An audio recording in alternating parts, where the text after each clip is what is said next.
અગાઉના લેક્ચરમાં સ્વાધ્યાય 5.3 ના એક્ઝામ્પલ નંબર 3 સુધીનું કાર્ય આપણે પૂર્ણ કરેલું. આજે એક્ઝામ્પલ નંબર 4 થી ચોથા દાખલાથી આપણે આગળ વધીએ છીએ. સમાંતર શ્રેણી 9, 17, 25 ના કેટલા પદોનો સરવાળો 636 થાય. એટલે અહીંયા પદોની સંખ્યા શોધવાની છે, એટલે કે n શોધવાનો છે.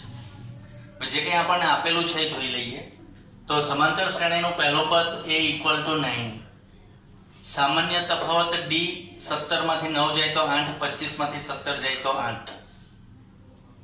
પદોનો સરવાળો 636. તો કેટલા પદોનો આપણે જાણતા નથી, ધારો કે n પદોનો સરવાળો એટલે કે Sn = 636 અને કેટલા પદો એટલે n આપણે શોધવાના છે. તો આ પ્રકારના પ્રશ્નોમાં જે આપેલું હોય એ નોંધી દેવાનું, જે શોધવાનું હોય એ નોંધી દેવાનું. એટલે તરત આપણને વિચાર આવશે કે આપણે પહેલા કયું સૂત્ર વાપરવાનું છે અને કઈ રીતે ગણતરી કરવાની છે. તો અહીંયા Sn આપેલા છે, a અને d આપેલા છે, એટલે આપણે Sn વાળું સૂત્ર જ વાપરવાનું. Sn = n/2 2a + n - 1 * d. હવે n શોધવાના છે. Sn ની કિંમત મૂકી દઈએ. Sn ની કિંમત 636.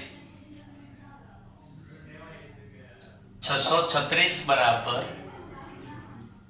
n/2 * 2 * a means 9 plus n - 1 * d 8. 636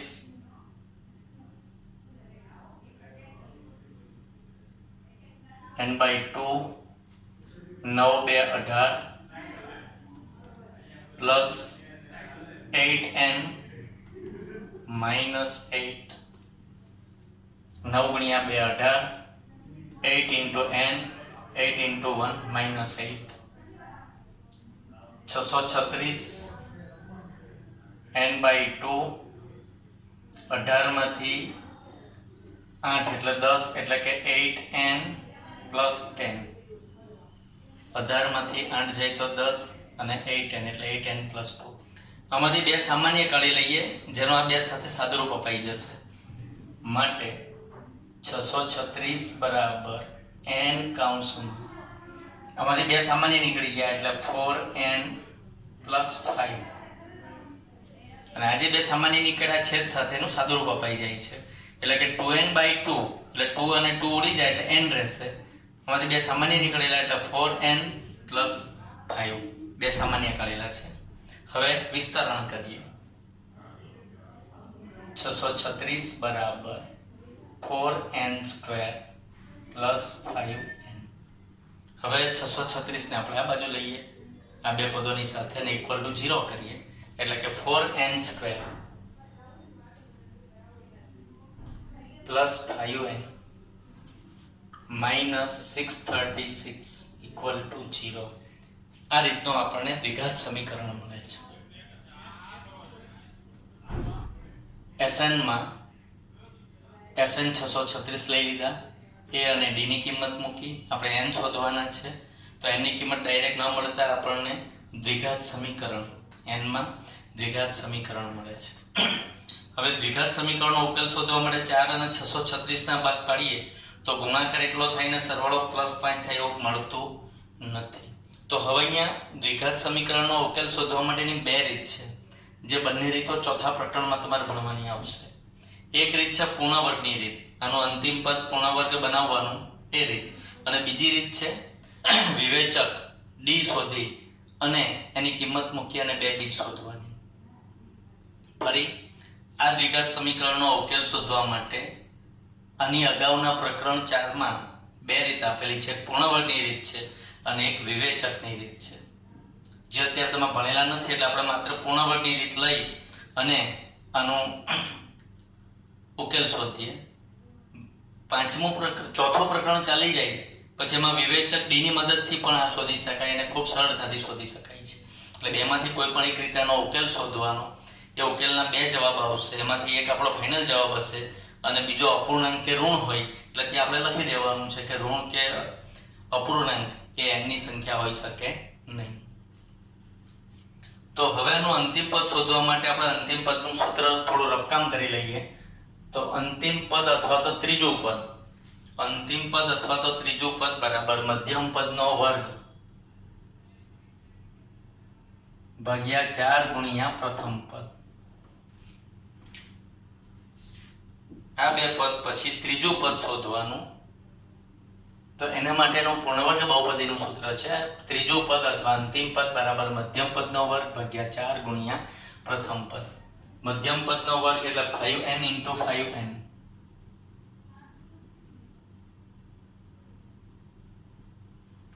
પ્રથમ પદ એટલે 4n²। n અને n² કેન્સલ થઈ જશે, 25/16 એટલે કે આનું અંતિમ પદ ત્રીજું પદ 25/16 લઈએ તો બહુપદી પૂર્ણવર્ગ બહુપદી થશે। એટલે કે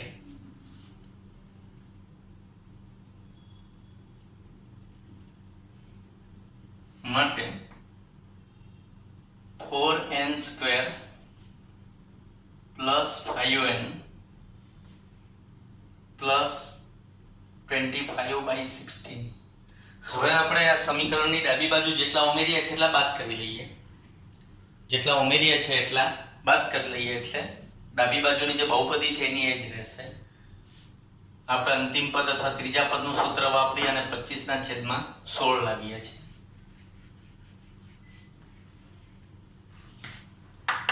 હવે જેટલા પ્લસ કર્યા એટલા માઈનસ કરી દેવાના, -25/16 -636 = 0। હવે જો આ પહેલા ત્રણ પદ છે એ પૂર્ણ વર્ગ બહુપદી થશે, આટલા ત્રણ પદ।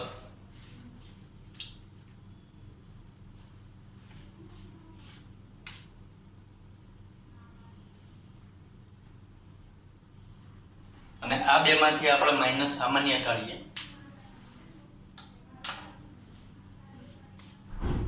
એટલે આ બહુપદીને આપણે 2n પ્લસ પહેલા પદનું વર્ગમૂળ એટલે 2n, મધ્યમ પદનું ચિહ્ન, આનું વર્ગમૂળ એટલે 2n + 5/4 નો સ્ક્વેર। આનો વર્ગ કરો એટલે ફરી પાછી આ બહુપદી મળી જશે, 4n² +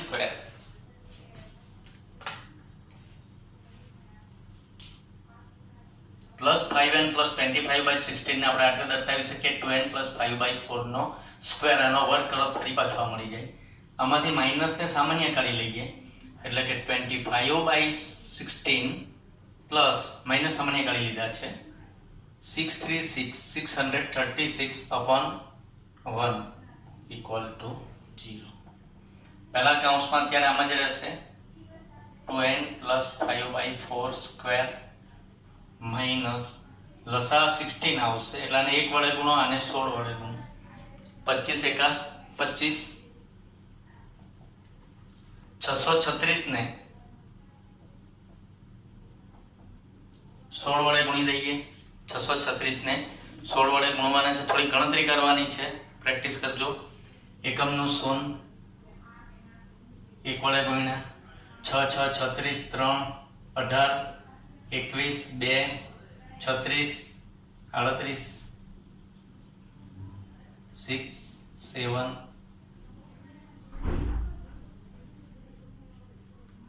10 176। ઉતાવળ ન હોય તો આપણે ફરી ગુણાકાર ચેક કરી લઈએ। એકમનું શૂન્ય 636, 6 6 36 3 6 તેરી 18 21 2 36 37 38 6 7 11 9 ને 1 10 એટલે કે 10176 = 0।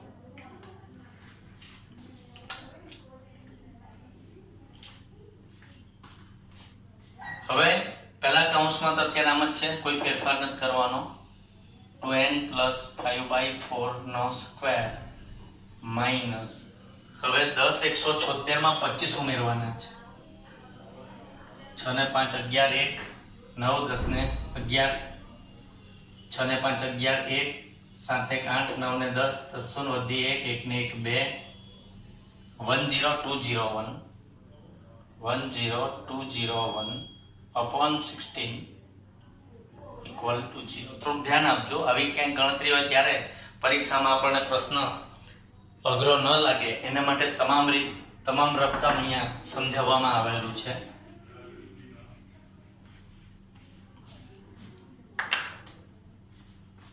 હવે આ પદ જે રીતે પૂર્ણવર્ગ બનાવ્યો એ રીતે આ પદને પણ આપણે પૂર્ણવર્ગની રીતે લખવાનું છે અને પછી બંને પૂર્ણવર્ગના તફાવતની રીતે એકવાર માઈનસ અને એકવાર પ્લસ એ આપણે 9મા ધોરણની રીત કરવાની છે.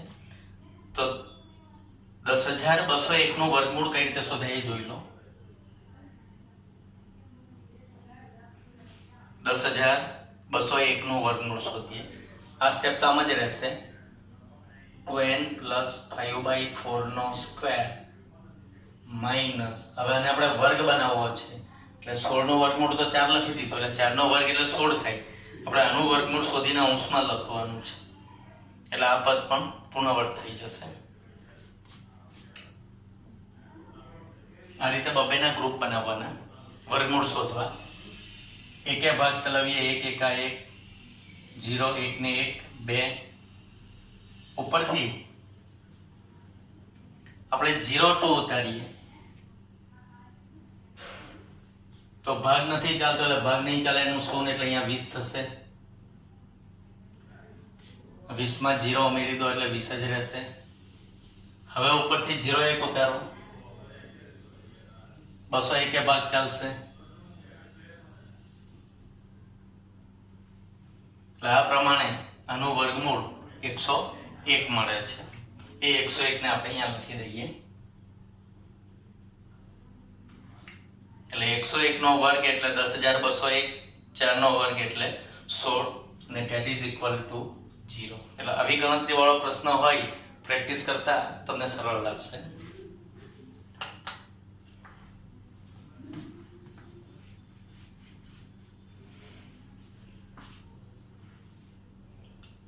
હવે પહેલા કૌંસમાં રકમ છે આમની એમ જ રહેશે. એકવાર એને પ્લસ કરવાની અને એકવાર માઈનસ લખવાની છે એટલે therefore 2n + 5/4 + 101/4 equal to 0 અથવા 2n + 5/4 - 101/4 એકવાર પ્લસ 101 ના છેદમાં 4 લખ્યો એકવાર માઈનસ લખીએ છે equal to 0. હવે n ની કિંમત શોધવા માટે આ બાજુનો ભાગ સમજાઈ ગયો તો સાફ કરી નાખીએ એટલે ગણતરી આ બાજુ કરી શકાય.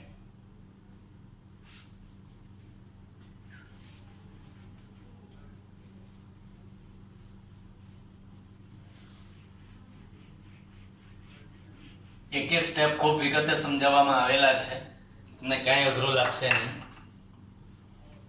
2n પ્લસ છેદ સરખા છે એટલે 101 ને 5 એટલે 106 છેદમાં 4 equal to 0 અથવા 2n હવે 5/4 માઈનસ 101 ના છેદમાં 4 છે એટલે અહીંયા માઈનસ આવશે પ્લસ અને માઈનસ એટલે માઈનસ આવશે 101 માંથી 5 બાદ કરવાના એટલે 96/4 equal to 0. 2n + 106/4 equal to 0 અથવા 2n - 96/4 101 માંથી 5 બાદ કરીએ છીએ માઈનસ છે એટલે માઈનસ નું ચિહ્ન આવશે 96 ને 5 101 છેદમાં 4.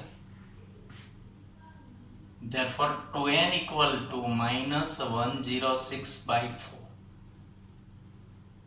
Therefore 2n equal to 106 ના છેદમાં 4 છે આનું સાદું રૂપ આપીએ 2 વડે ભાગ ચાલશે 2 2 4 અને 53 2 106 એટલે 2n equal to -53/2. Therefore n equal to આ બે છેદમાં જશે -53/4 -53/4. આ આપણને n ની એક કિંમત મળી. હવે બીજી કિંમત મેળવીએ. Therefore 2n ઇક્વલ ટુ આ માઈનસ આમ જશે એટલે 96/4. Therefore 2n equal to 96/4. તો જો 4 એકા 4 અથવા 2 વડે ભાગ ચલાવીએ પહેલા 2 2 4 4 2 8 8 2 16 ફરી 2 વડે ભાગ ચલાવીએ 2 24 2 48 ટૂંકમાં 24 ગુણ્યા એટલે 2n equal to 24. 96/4 એટલે 24. 96/4 એટલે 24 આવશે. હવે n શોધવા માટે આ બે ને છેદમાં લઈ જઈએ એટલે કે 24/2. Therefore n equal to 12. હવે જો n ના આપણને બે જવાબ મળે છે તો કેટલા પદનો જે ક્રમ છે એ પદનો ક્રમ ઋણ કે અપૂર્ણાંક ન હોય, એ ધન પૂર્ણાંક જ હોય. માટે આપણો જવાબ થશે 12 એટલે કે આપેલી સમાંતર શ્રેણીના 12 પદોનો સરવાળો 636 થાય. આપણો જવાબ થશે આપેલી સમાંતર શ્રેણીના 12 પદોનો સરવાળો 636 થાય. હવે આના પછી એક્ઝામ્પલ નંબર 5 લઈએ.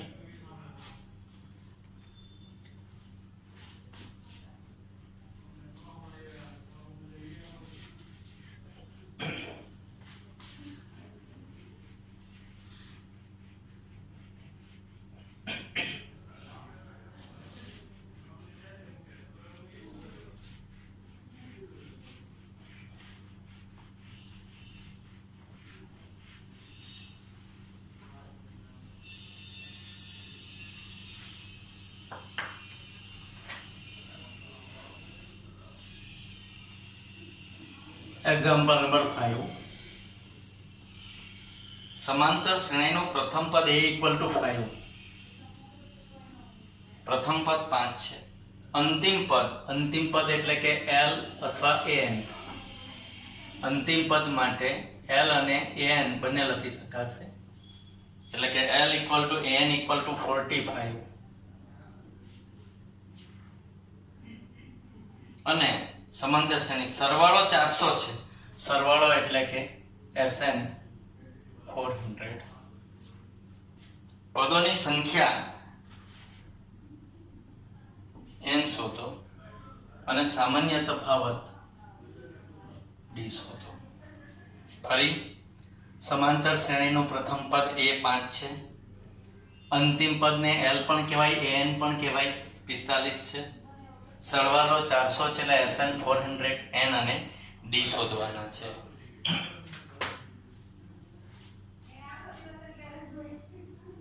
અહીંયા આપણને an પણ આપેલા છે અને Sn પણ આપેલા છે. આપણે પહેલા an નું સૂત્ર લઈએ. an equal to a plus n minus 1 into d. an means 45 equal to a plus n જાણતા નથી આપણે, n minus 1. એની કિંમત જાણીએ છે 5 એટલે એની કિંમત મૂકી દઈએ 5 into d આપણે શોધવાની છે. જો આમાં n અને d બે શોધવાના છે. માં n પણ નથી આપેલા, d પણ નથી આપેલા. એનો અર્થ એ થાય કે આપણે an ને બદલે પહેલા Sn વાળું સૂત્ર લઈએ. an ને બદલે પહેલા કયું સૂત્ર લઈએ? Sn વાળું. તો Sn વાળું સૂત્ર લઈએ. Sn equal to, હવે માં a ને l બે આપેલા છે એટલે બીજું સૂત્ર આવશે n/2 a plus l. Sn means 400 equal to n/2. n ની કિંમત આપણે જાણતા નથી a એટલે 5 પ્લસ l એટલે 45. 400 ઇક્વલ ટુ n બાય 2. 45 ને 5 50. 400 ઇક્વલ ટુ 50 ભાગ્યા 2 એટલે 25n. 50 ભાગ્યા 2 એટલે 25 25 ગુણ્યા n. 25 ને છેદમાં લઈ જઈએ.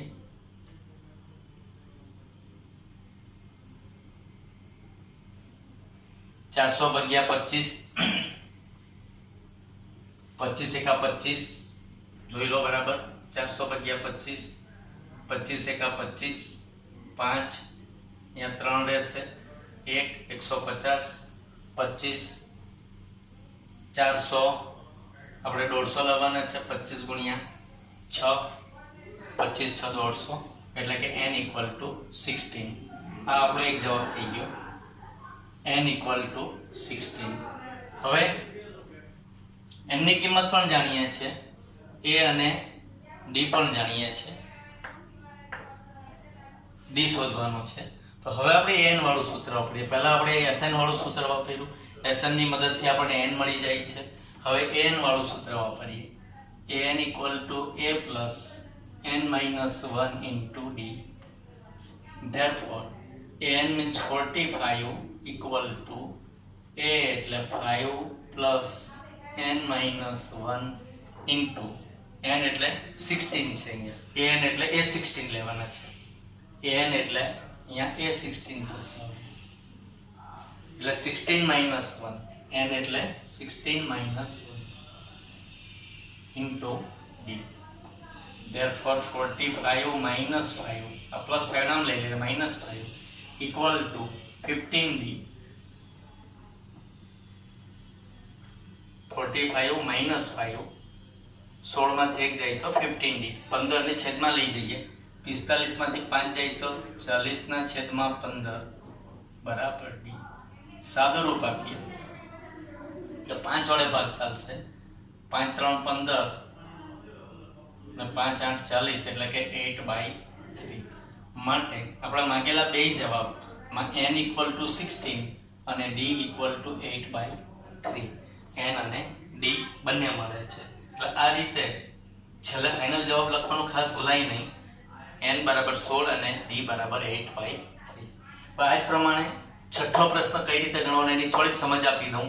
છઠ્ઠો પ્રશ્ન, છઠ્ઠો એક્ઝામ્પલ આ જ રીતે, પણ પહેલા બે સમીકરણો બનાવતા હતા એ પ્રમાણે ગણશું.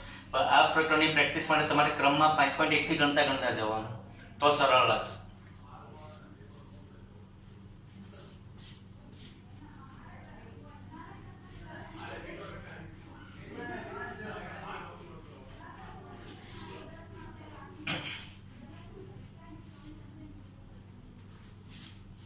જો છઠ્ઠા પ્રશ્નમાં શું કરવાનું છે એની વાત કરી લઈએ. તો છઠ્ઠામાં સમાંતર શ્રેણીનું પ્રથમ પદ એટલે a આપેલું છે અને અંતિમ પદ એટલે an આપેલું છે અથવા l આપેલું છે. સામાન્ય તફાવત d આપેલો છે. તેમાં કેટલા પદો હશે એટલે n શોધવાના છે અને તેમનો સરવાળો એટલે sn શોધવાના છે. એટલે પહેલા n શોધવાના છે અને પછી n મળી જાય એટલે sn શોધવાના છે. આમાં પ્રથમ પદ અને અંતિમ પદ બંને આપેલા છે એટલે ખૂબ સરળતાથી તમને d ની મદદથી n મળશે અને n મળી જાય એટલે sn શોધી દેવાના છે. ખૂબ સરળતાથી ગણી શકાય એવો છે. હવે 7 નંબર લઈએ.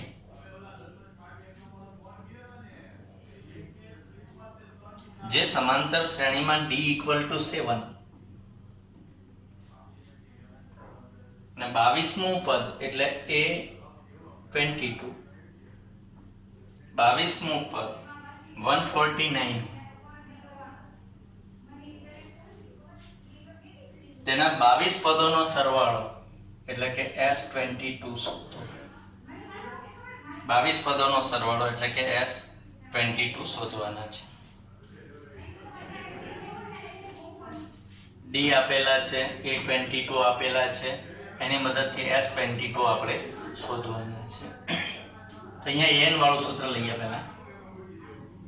an equal to a plus n minus 1 into d. an એટલે a22 લઈએ.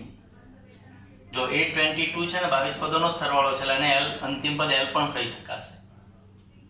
એ આપણે જાણતા નથી પ્રથમ પદ n-1 એટલે 22 - 1 into d એટલે 7 a22 149 equal to a plus 22 માંથી 1 જાય તો 20 20 ગુણ્યા 7 એટલે 140 22 માંથી 1 જાય 22 માંથી 1 જાય એટલે 21 21 ગુણ્યા 7 કરવાના છે 22 માંથી 1 એટલે 21 ગુણ્યા 7 એટલે 7 × 7 ને 7 × 2 14 147 ને ડાબી બાજુ લાવીએ એટલે કે 149 - 147 equal to a. Therefore a equal to 2. આપણને a equal to 2 મળે છે. હવે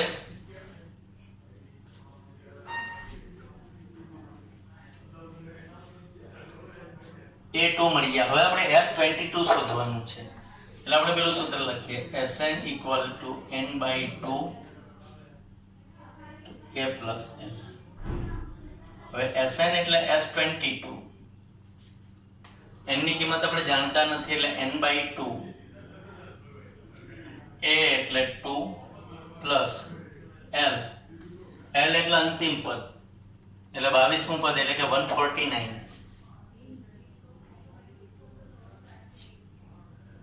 that is equal to n/2. હવે s22 આપણે શોધવાના જ છે.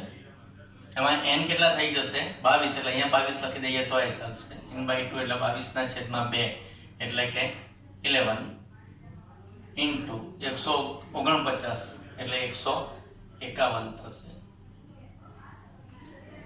11 ગુણ્યા 151 કરો એટલે જે જવાબ મળે એ આપણો s22 હશે. આ ગુણાકાર કરી અને અહીંયા તમારે નોંધ કરી દેવાની છે. આ જ પ્રમાણે 8મો પ્રશ્ન તમે ખૂબ સરળતાથી ગણી શકો એમ છે. એની પણ રીત સમજાવી દઉં તમને. નંબર 8